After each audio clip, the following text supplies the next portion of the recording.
If follow through is something that you personally have a challenge with and also your team have a challenge with, you'll love this episode today with business coach Vern Dercksen. We talk about strategies and tips on how you can effectively create systems and how to get the best out of your team to ensure that follow up and follow through happens in your organization.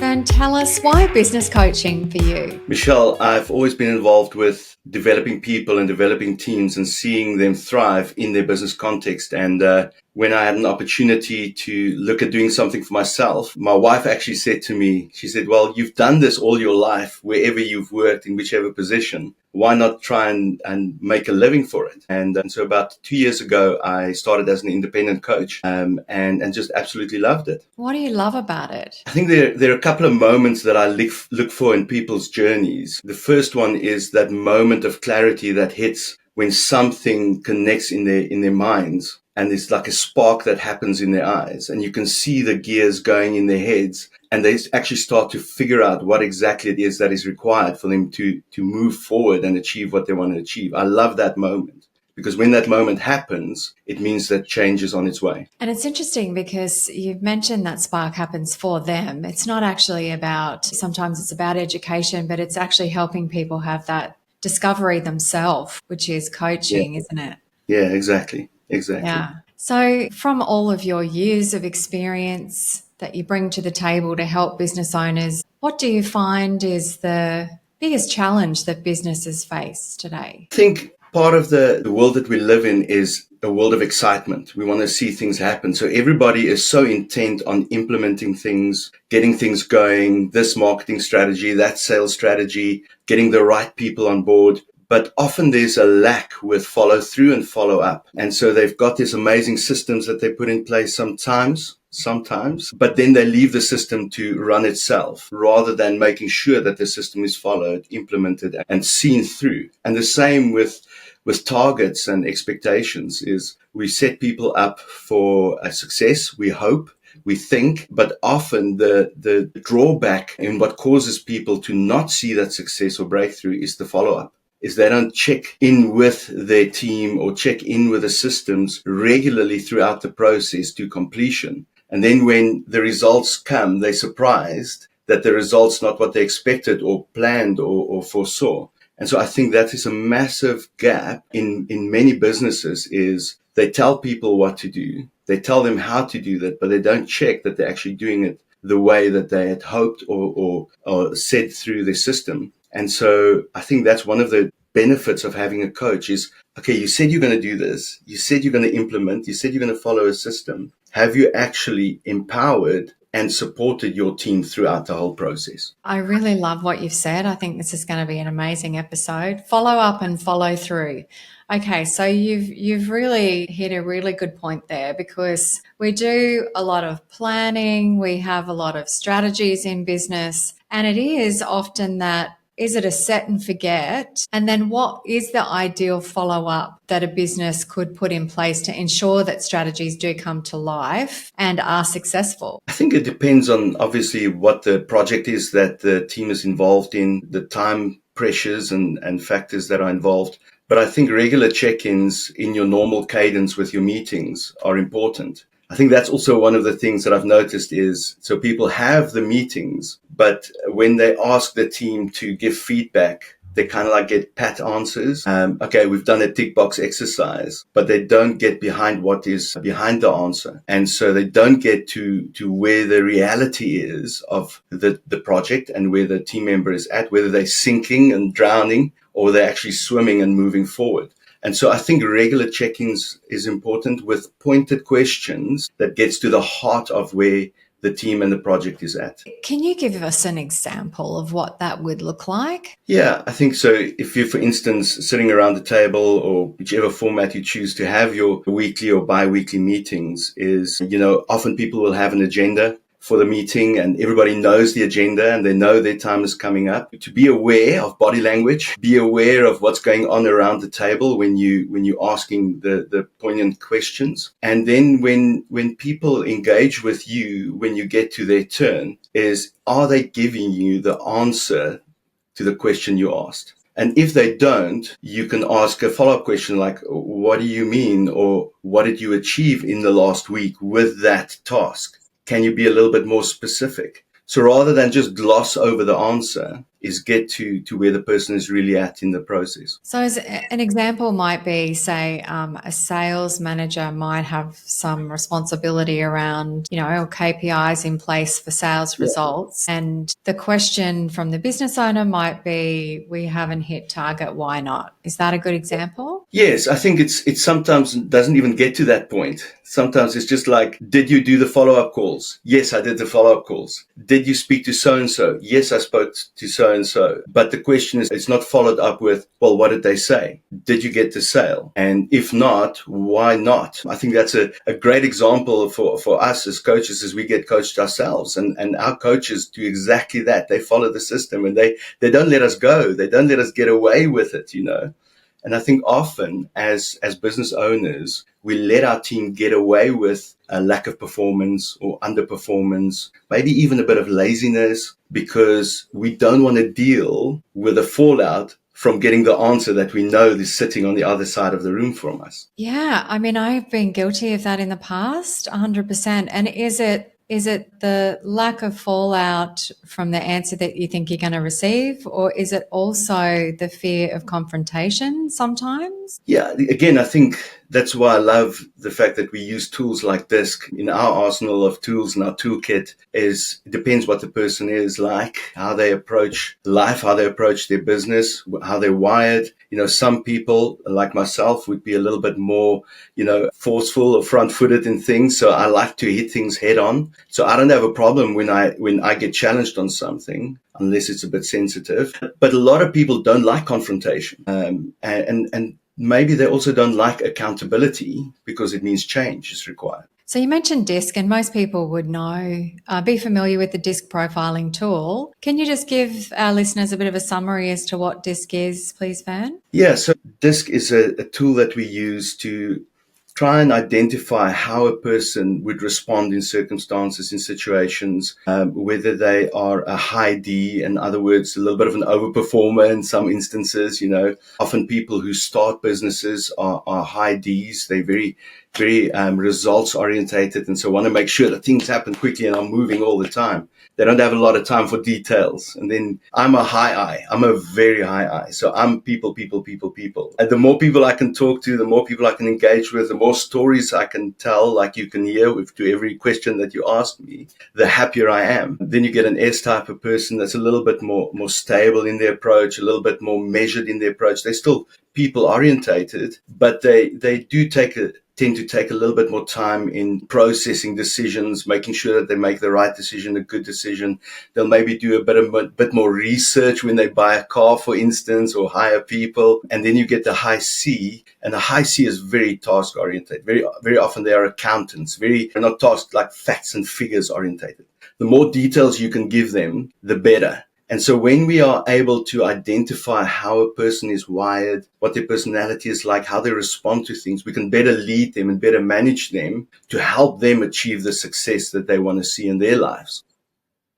So for businesses that are looking for a better system around follow-ups and follow through with their team, step one, would you recommend get a DISC profile and assessments tool and motivators tool for your team? Yes. I was going to mention motivators if you didn't, because I think, it's such a key point in a person's aspect of a person's life. Everybody's got a destination that they're working towards, and understanding what it is that motivates them and understanding how they would approach things and get there.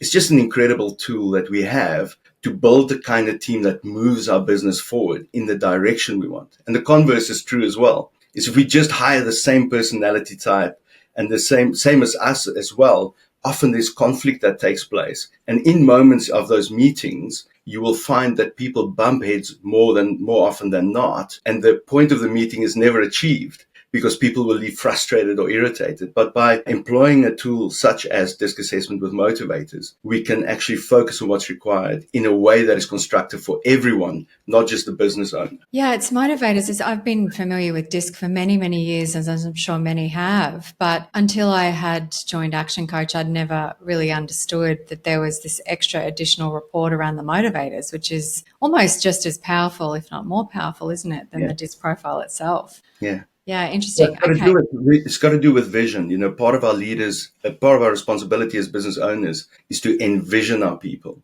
Because if there's no clear vision or direction of where we want to go as a business, as an organization, people are going to do what they want, how they want.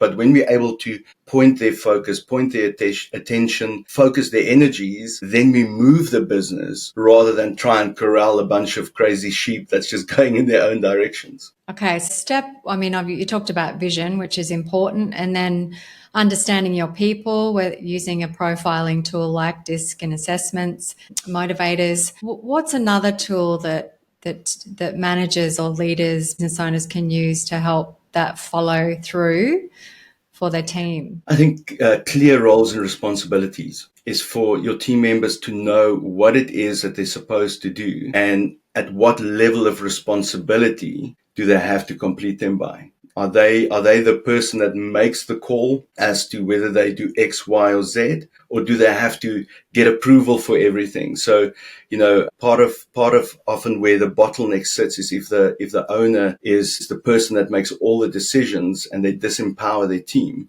they don't get the go forward that they're looking for. But in the same way, if you don't have clear roles where the person know what they're supposed to be doing, then they do become unproductive. So clear roles and responsibilities are vital. And how do you suggest getting your team to take real ownership of those KPIs and responsibilities for their role or their department? I think it's buy-in. Buy-in is important. Ownership is important.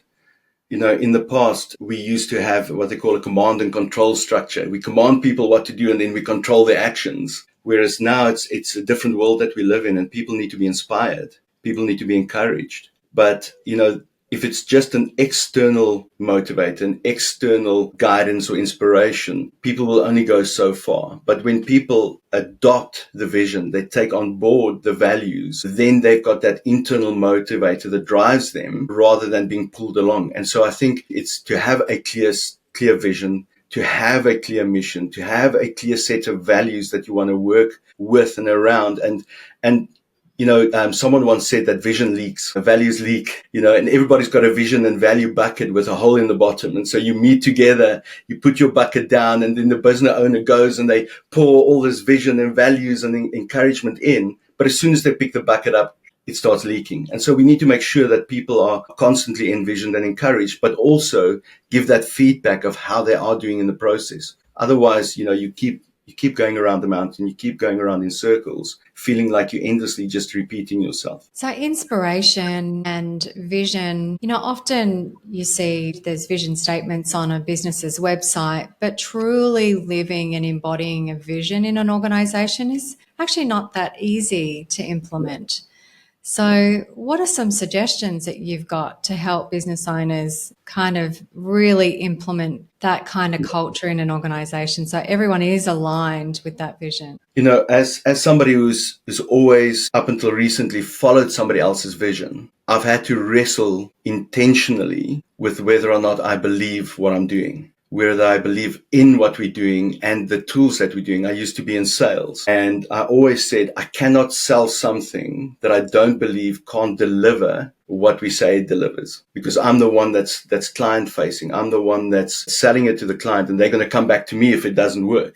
And I think part of the onboarding journey, part of those initial, the 3 months of where we check each other out, almost like dating, is we need to make sure that we communicate clearly to the team and to the individual what it is that we expect from them, train them on the product or the process, and really get them to ask questions around the areas that they don't feel comfortable, don't believe in. Because if they're not confident in what they're doing, they're not going to do a great job at presenting and representing your job or the products that you sell. And so I think it's good to have a clear training process with good training manuals, good videos and engagement with regards to the product and the organization that you actually follow through on with a team, and the team gives feedback, and that you have robust conversations around the areas that they struggle with. Otherwise, it's going to just keep perpetuating itself. This is really often a bit of a black hole that businesses can fall into at this point. They've grown to a certain phase of their business, and now they've hired more team, and now they're spending all of their time trying to manage team instead of working on the business. And so it's easier said than done to spend time with each team member, check in, make sure they're going okay. How are they going to plan? Do they need any feedback? When you are managing and wearing all of the hats. Yeah. Yeah. It definitely is. And that's why it's helpful to have a business coach in your corner. Especially, and that's one of the reasons why I love Action Coach and chose Action Coach, is because we've got 30 years of experience. We've got a proven system. We've got training courses and masterclass courses, 12-week courses that people can access for their teams. But again, there has to be follow through, there has to be follow up, there has to be check-ins. There's so much information out there today. Obviously, you've got to choose the right information for your organization. But as Action Coach, we've got such a comprehensive toolkit that people can access, so that they don't have to do some of those difficult tasks themselves that maybe they're not qualified in. Maybe they don't have a system or a strategy in and how to do sales training, market training, management training, leadership training, etc. And so we've got a toolkit that they can access and implement on their behalf. The big thing is making sure that the outcomes that come from those training is aligned with their business and their vision. And so rather than getting frustrated and overwhelmed, like, how am I going to do this? You access your business coach, because they do have access to the training and the toolkit that can help them be successful. Yeah, amazing. Everything from employee engagement to leadership training to, yes. One thing that I want to ask you is, management systems. So systems for reporting, or, we can talk about team and follow through, but what are the best systems that you can implement in a business to ensure that those safety mechanisms are in place? I think there's different levels of systems. You can have, you've got your normal KPIs that reflects what's happened during the month or what's happening during the week, and that's retrospective. So you need systems that both look forward and backward. So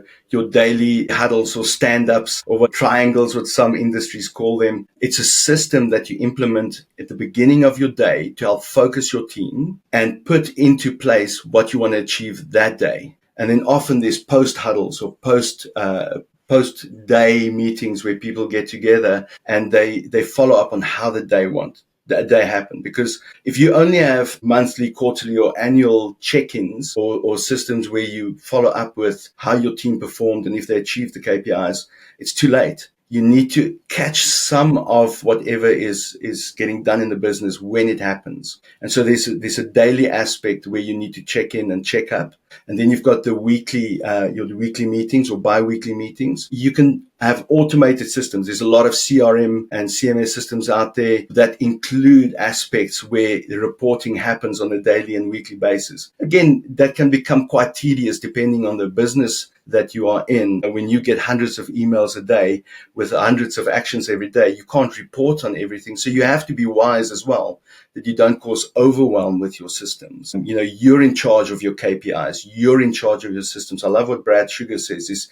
Says, you as a business owner, write the systems. You create the systems. The system runs the business. The people run the systems, and you lead and manage the people.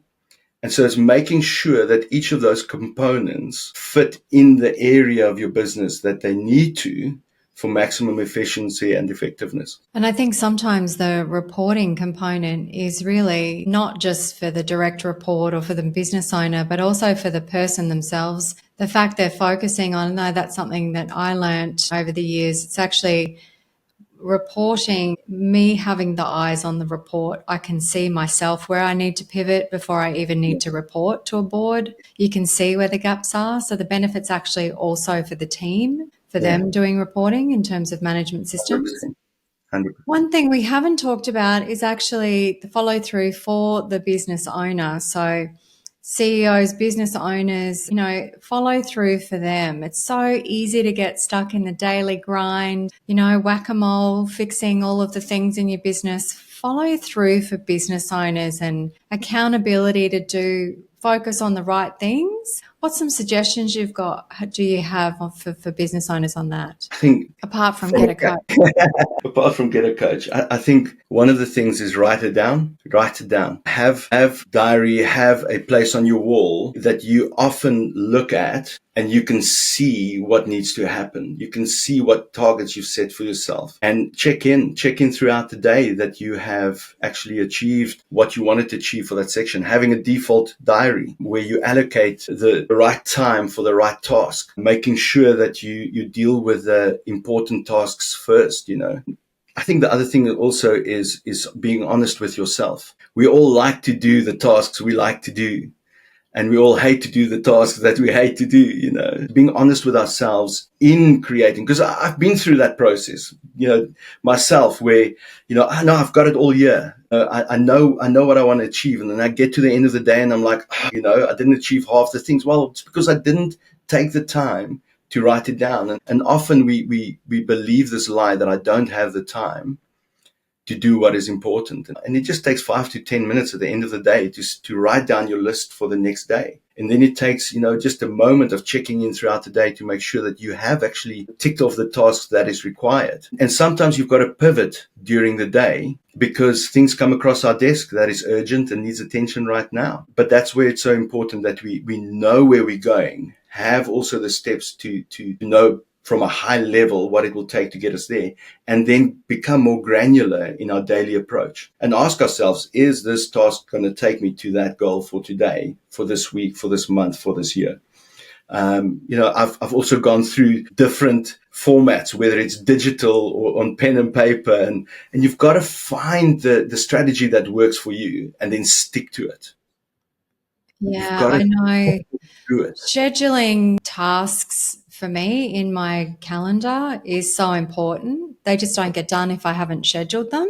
That's kind of a key winning strategy for me. Yeah. I know that I have the to-do list, or at ActionCOACH we call it a frog sheet. It's the Brian Tracy eat the frog, the big thing that you've got to get done, do it first, because it does easily just slip to the bottom of the list and then the next day and then the next day. So and then a month later you're like, oh. So yes, and there's so many tools out there now, isn't there, in terms of productivity tools and software applications and things that you can use. Still, for me, I need to have something visible because there's 20 other applications that are open on my screen at the same time. That's probably an understatement. It's probably a lot more than that. But I just think having something visual these are the things at a minimum that I really want to achieve today that are in line with my goals really help me, feel better at the end of the day as well. It's like I feel like I've achieved something, and I've so many times felt the opposite of getting to the end of the day and feel like I haven't achieved anything. And that really starts to terrible, isn't it? Yeah, it's not a nice feeling. So I think one of the things that for me is a danger for where we find ourselves with technology is how easily we give away our power. How easily. What I mean with that is we let something else run our day, and we don't make the decisions that empower us to take hold of our destiny, to take hold of our businesses. And often we do that because we look for a way to make our lives easier, but then that very thing that makes our lives easier takes over the control, takes over the decision making. And then we become powerless. And that's something for me that I think is a danger that many people face, is that they don't know how to take control of their day. They hope something else will do it for them, but inadvertently they give away that power to make the effort and the change required today to impact tomorrow. Yeah, what would be an example of that? Where is that signing up to some software that's going to help you organize your day or calendar? Yeah, there's a lot of great software packages out there that now incorporates AI. And I've heard people say, this is going to solve my diary nightmare. And only for 2, 3, 4 weeks later, it's an absolute nightmare. They're like, things are not where they're supposed to be now. Whether that is that they didn't set it up properly, they didn't input the right information into the software package to make certain of those suggestions and adjustments for them, or whether it is that they just not utilizing to its full extent, which I'm guilty of. I've done that. I've used different scheduling softwares and that, and just clicked through, skip, didn't set it up properly, and then it's just a nightmare. And sometimes they ask you to put some targets and goals for yourself, and you just put something that's completely out of reach for you, and then you feel overwhelmed. And so I think that's what I mean is sometimes we like the idea of something, but we don't give it the attention it requires to really be useful for us. Yes, I'm guilty of that too, signing up for different tools and softwares that are going to help me solve a particular problem. And you just skip through the setup and you pay the fees. And then all of a sudden, 6, 12 months later, you're like, what? I don't even use this tool anymore. This doesn't work. Exactly. It becomes the software's problem, but actually it's me. And that's what I mean is I've given over the ownership. I've given over the authority that I'm supposed to take for my day. And I've just kind of like gone like, meh, it didn't work for me. I'm different. I'm not the same as everyone else, And I think that feeds into the limiting beliefs as business owners, You've touched on a point there in terms of giving over your power to different tools or technology. It's the same for us with AI in some respects, where so many of us, and I'm including myself, are not quite educated on how to use all of the AI tools that are available out there today. You ask it certain questions, you get responses, but really owning the content, the responses. Have you asked the right questions? At the end of the day, it's only going to deliver you what it thinks that you want, but asking the right questions and ownership and power over the responses before you share it with the world or wherever you do put those responses. But yes, I really love that point. Thank you. Yeah, I think people do overuse it sometimes and then don't check the references, don't check what is being said and verify it. And that's very dangerous. Yeah.